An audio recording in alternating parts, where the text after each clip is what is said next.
एक बार सैनिक ने वियतनाम युद्ध से लौटने के बाद अपने घर फ़ोन किया और कहा कि पिताजी, मैं युद्ध की त्रासदी से परेशान हो गया हूँ और मैं अब हमेशा के लिए वापस लौटना चाहता हूँ। लेकिन एक समस्या है कि मेरा एक गहरा मित्र है जो अनाथ है और वियतनाम युद्ध में उसने अपना एक हाथ और एक पैर खो दिया है।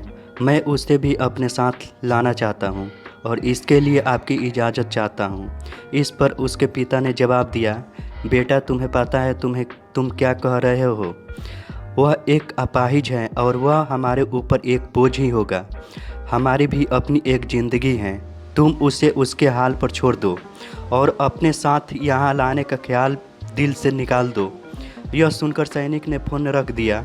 कुछ दिन बाद खबर आई कि उस सैनिक की मृत्यु हो गई है और पुलिस को शंका है कि सैनिक ने आत्महत्या की है।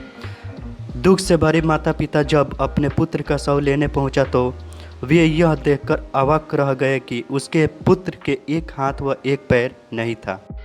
एक गांव में दो गहरे मित्र रहते थे। वे जब बड़े हुए तो उन्होंने एक साथ फौज में जाने का निर्णय लिया।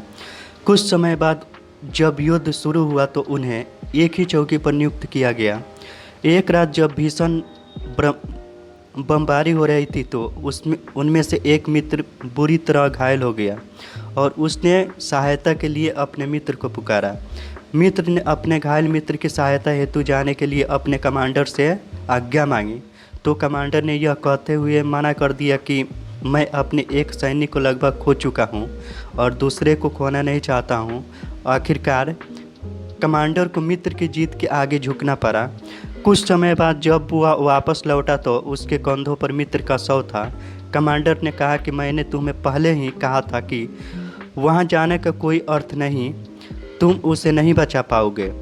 इस पर मित्र का जवाब था, सर, ऐसा नहीं है। जब मैं इसके पास पहुंचा तो यह जीवित था। मैंने इसके सिर को अपनी गोद में लिया तो इसके आखिरी शब्द थे कि मुझे विश्वास था, मित्र, तुम जरूर आओगे। एक अस्पताल में दो मरीज भर्ती थे। दोनों गंभीर बीमारी से पीड़ित थे, अतः उन्हें पलंग से उठने की मनाही थी।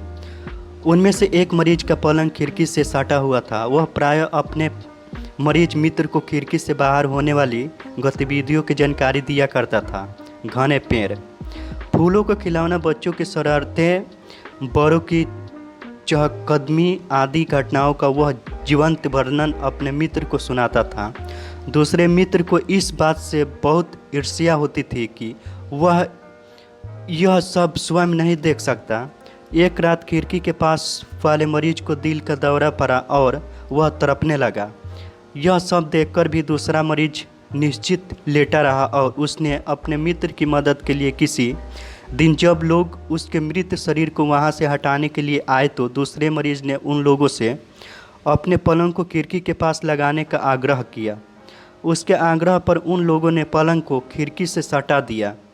मरीज अपनी इस सफलता पर अत्यधिक प्रसन्न था, परंतु अगले ही पल उसकी सारी खुशी काफूर हो गई।